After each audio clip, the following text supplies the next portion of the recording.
തുറന്ന് പറയാൻ എനിക്കൊരു മടിയില്ല. സത്യമായി சொன்னா ഞാൻ മുതലേരല്ലേ, നിങ്ങളെപ്പോലെ ഒരു മലയാളിയ.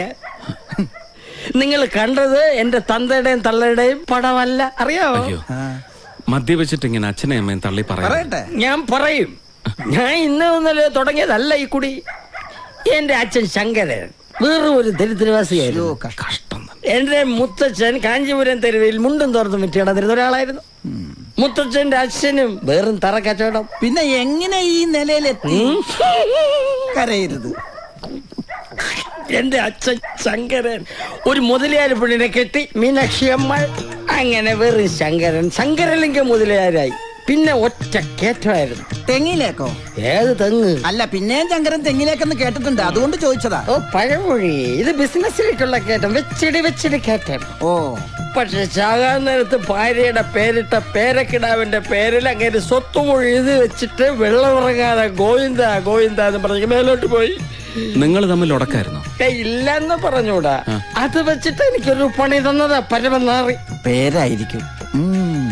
ഞാനും കെട്ടി ഒരു മുതലയാർ പെണ്ണിനെ. പക്ഷെ അവിടെ തന്തയുടെ സ്വത്തെല്ലാം ബാങ്കുകാർ ജപ്തി ചെയ്തുകൊണ്ട് പോയി. പാപ്പരായ കാമാക്ഷി എന്റെ തലയിലുമായി. പക്ഷെ എന്റെ മോൻ ശരവണൻ മീനാക്ഷിയെ കെട്ടുന്നതോടെ ഞാൻ ഒരു കോടീശ്വരനാവും. മീനാക്ഷി സിൽക്ക് കൈ വെള്ളയിലിട്ടിങ്ങനെ അമ്മാന പാടും. എന്നിട്ട് മുള്ളിനെ മടക്കി കുതിയിട്ട്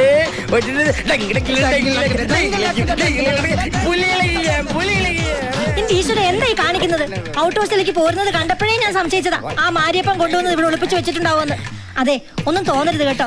ബോധമില്ലാതെ ഓരോന്നും വിളിച്ച് പറയുന്നത്. എത്ര ഓടിച്ചാലും ഞാൻ ബോധം വിടില്ല. ഈ ശ്രീരാമലിംഗ സ്റ്റഡി ആയിരിക്കും. സ്റ്റഡി ആയിട്ട് നിൽക്കും. എനിക്കറിയാത്തതല്ലോ.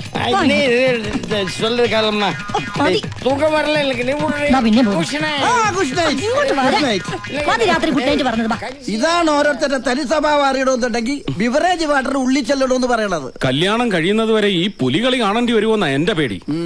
സിറ്റിയിലെങ്ങാനും താമസിച്ചാൽ മതിയായിരുന്നു. കുറച്ച് ദൂരം ഉണ്ടെന്നല്ലേ ഉള്ളൂ. അത് തന്നെയാണ് ഞാനും പറയണത്. ഇവിടെ വലിയ ശല്യമൊന്നുമില്ല. സാപ്പാട് എങ്ക വെക്കരുത്. എവിടെ വെച്ചാലും എനിക്ക് സമ്മതം. അയ്യോ, ഇപ്പൊ അതൊന്നും വേണ്ട. വിളമ്പി തരണോന്നാ ചോദിച്ചത്. എന്നാ വിളമ്പിക്കോ. വേണ്ട, ഞങ്ങൾ വിളമ്പിക്കോളാം. പൊയ്ക്കോ.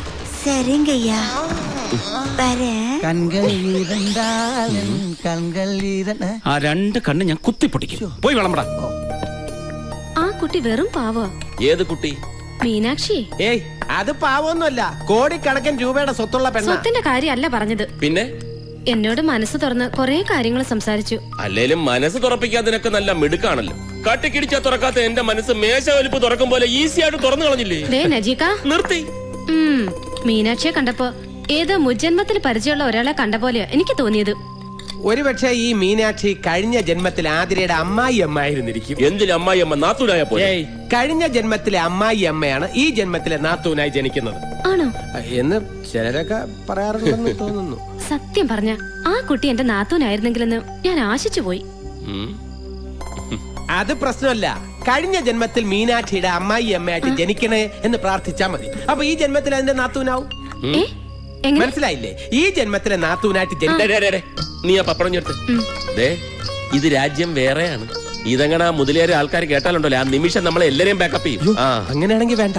നമ്മളെ പറഞ്ഞു വിട്ടാലേ ആ ഒറ്റ കൊമ്പൻ ഇവന്റ് മുഴുവൻ ഒറ്റയ്ക്ക് വിഴുങ്ങിക്കളയും. ഈശ്വരാ രക്ഷിക്കണേ.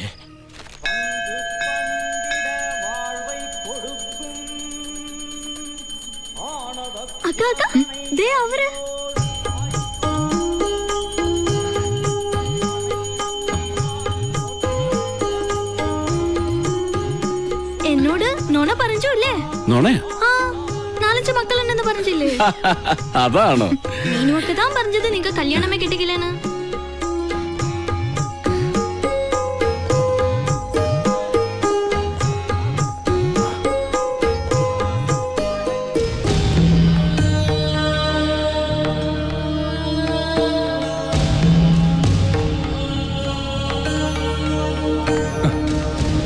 இவனை நம்ம அவுட் ஹவுஸ்ல தங்க வச்சதே தப்பு. மலையாளத்தை மாதிரி நம்ப கூடாது. பொம்பளைகளை வசீகரிக்கிற கூடோத்திரம் அவங்களுக்கு நல்லா தெரியும். கூடோத்திரம்? வசியம். அவங்க பாஷையில கூடோத்திரன்னு தான் சொல்லுவாங்க.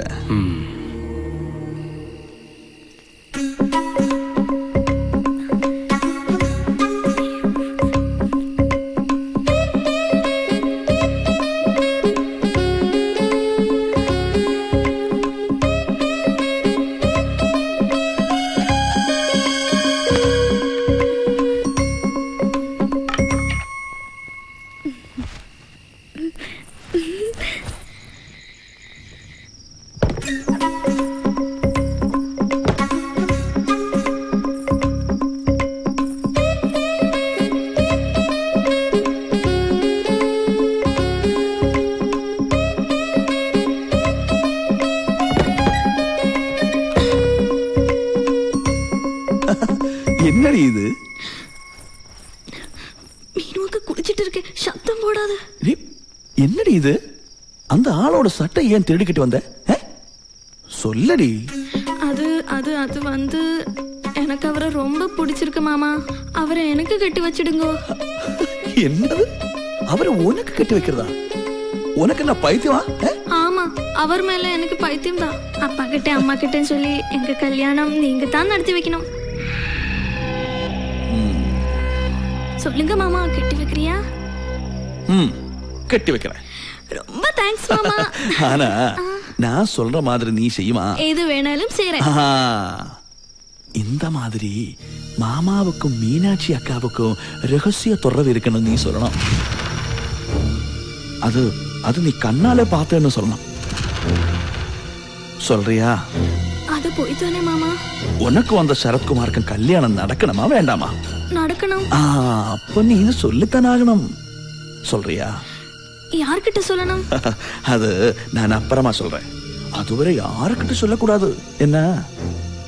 சரிங்க மாமா.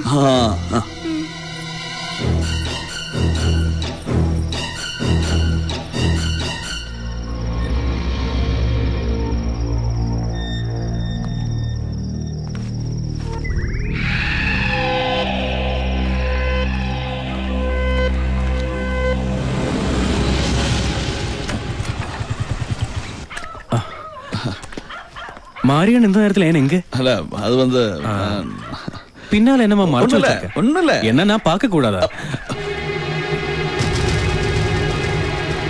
என்ன என்ன மன்னிச்சிடுங்க சிரவணா. இது மீனாட்சி தான் தந்தது. யாருக்கும் தெரியாம என்ன பார்க்கணும்னு மீனாட்சி தான் சொன்னா. என்ன விவரம் தெரிஞ்சுக்க அவள் ரூமுக்கு போனேன். என் மேல அவளுக்கு இத்தனை ஆசை இருக்கணும்னு நான் கனவு கூட நினைக்கல.